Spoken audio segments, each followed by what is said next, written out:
Bienvenue dans vos conseils du libraire. L'histoire du monde, l'histoire de l'islam en particulier, est le fait de grands hommes et le fait de grandes femmes.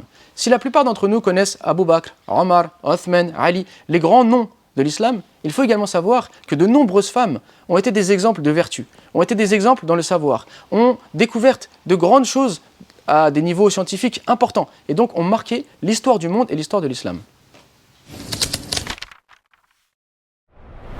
Aujourd'hui, nous allons aborder donc un livre, Femmes savantes de l'islam, qui est justement dans cette dynamique-là. C'est-à-dire que l'auteur, qui est une femme, a voulu suivre l'exemple inspirant de ces grandes femmes en s'investissant elle également dans l'écriture, en suivant donc leur dynamique. Et c'est ainsi qu'on va découvrir de grandes personnalités, de grandes dames de la civilisation musulmane, que ce soit les femmes du prophète alayhi salam, que ce soit des compagnons, enfin des femmes compagnons qui ont accompagné donc le messager d'Allah, que ce soit les femmes qui sont venues par la suite et jusqu'à nos jours et qui ont été des exemples de vertu, des exemples de piété, des exemples de savoir, des exemples dans des découvertes qui jusqu'à aujourd'hui marquent l'histoire du monde.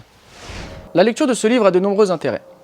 Déjà, faire connaître ces femmes inspirantes, ces femmes qui se sont engagées, ces femmes qui ont été courageuses, qui ont tout donné pour leur religion.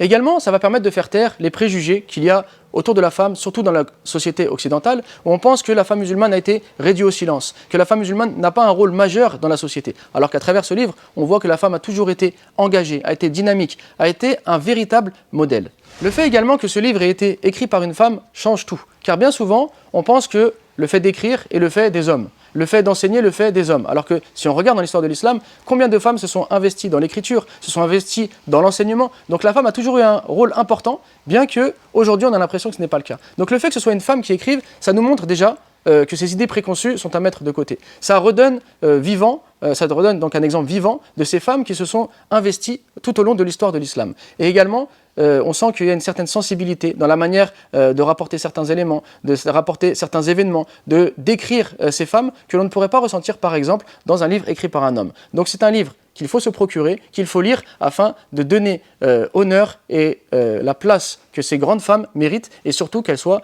inspirantes pour nos sœurs et pour toute la société en général.